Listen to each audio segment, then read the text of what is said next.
नमस्कार मुख्यमंत्री साहब, मैं राम चौधरी कोठा बीकानेर से ताल्लुक़ रखता हूँ और मैं आपका वाक़ई में शुक्रगुज़ार हूँ कि आज तक सिर्फ हमने फ़िल्मों में देखा था नायक जैसी फ़िल्मों में कि हमारा ऐसा कोई मुख्यमंत्री होगा तो जैसे एक लेटर बॉक्स होता है उसमें जनता की सुझाव देगा कि हाँ हमारी सरकार ने कैसा काम किया, सुझाव हो उसमें हम लोग कैसे सुधार कर सकते हैं और कैसे हम लोग 2030 तक पूरे देश का एक नंबर राज्य बन सकते हैं। तो ये वाक़ई में आपका बड़प्पन मानूँ या वाक़ई में आप जनता के लिए और राष्ट्र के लिए काम कर रहे हो, तो ये इससे हमें पता लगता है।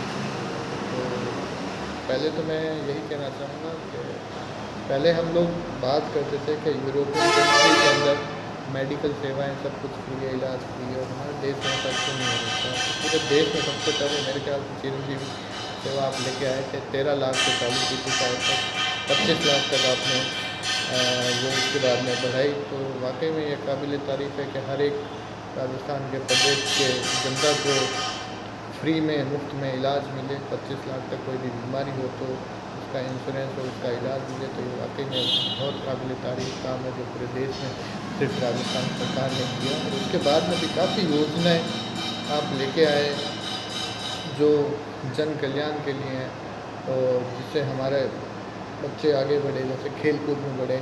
हाँ, हालांकि आगे जाके कुछ लूप होल हैं, लेकिन योजनाएं सरकार ने जो लाई है वो बहुत अच्छी लाई है। देखिए वो हमारे जनता तक कैसे पहुँचे उसके बारे में हमें काम करना पड़ेगा कि जनता तक हम लोग कैसे पहुँच सकते हैं।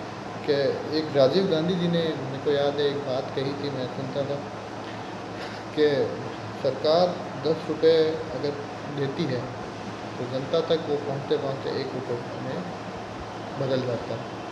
तो वही कंडीशन है कि आपकी तरफ से पूरा सपोर्ट रहता है, आपकी तरफ से योजनाएं सरकार बहुत ही अच्छी लाती है, जन कल्याण के लिए लाती है, लेकिन हमारे तक पहुँचते पहुँचते वो कहें तो पूरी घिस के पूरी छोटी सी बस्ती है।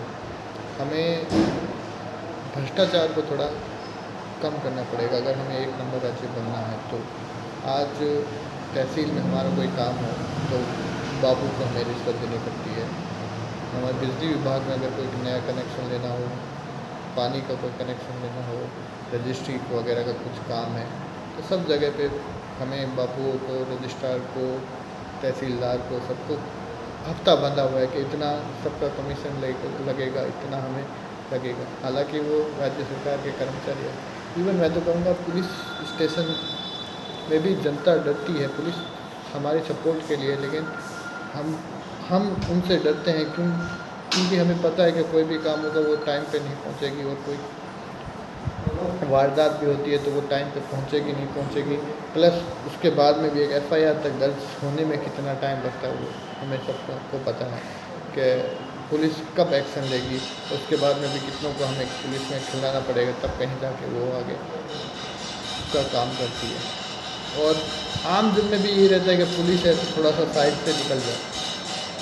ये जो हम लोग पश्चिमी देशों में देखते हैं कि हाँ पुलिस उनके सपोर्टिव में रहती है, कि उनके पास पुलिस ले जाते हैं, और हम लोग यहाँ पे डरते हैं। क्यों डरते हैं? कि हमें पता है कि वो कुछ ना कुछ, या तो गाड़ी चलाते हैं तो कुछ ना कुछ हमारा चालान काटेंगे, या कुछ ना कुछ गलत तरीके से हमें कुछ पैसे लेंगे। तो इसी से बचने के लिए हम लोग शॉर्टकट अपनाते हैं। और ये अगर बंद हो जाए, आज हमें गांव में भी कुछ काम करना पड़ता है तो इतना भ्रष्टाचार DNA में हमारे घुस गया है कि कोई छोटा सा काम भी कराना हो तो हमें रिश्वत देनी पड़ती है। ये अगर बंद हो जाए तो वाकई में मैं कहूँगा कि हमारे राज्य को एक नंबर, और वहाँ पे पहुँचने से कोई नहीं रोक सकता। सिर्फ और सिर्फ ये रिश्वतखोरी, भ्रष्टाचार, क्योंकि वही है कि आज गांव में जितनी भी योजनाएं आई है, अब वो योजना आपने तो दे दी, लेकिन गांव में वो बीच में सरपंच है, ठेकेदार है, वो वहाँ तक कैसे काम कराया। और हाँ, उसके बाद में भी अगर किसी को गांव में किसी का हॉल बनाना है, अगर सरकार से छूट मिली है तो उसको भी हमें पता है कि 10-20 हज़ार रुपये, अगर 60,000 आए हैं तो 10,000 रुपये सरपंच के हो गए, 50,000 रुपये पहुँचते हैं। तो वाकई में ये है, क्योंकि अब हमें भी पता है कि सरपंच का चुनाव के लिए अगर किसी ने 25 लाख 30 लाख रुपये खर्च किए तो वो 5 साल में वो उसकी उस पूंजी का पूर्ति करने के लिए इतना खर्च करेगा और इतना वो जनता से ही लेगा।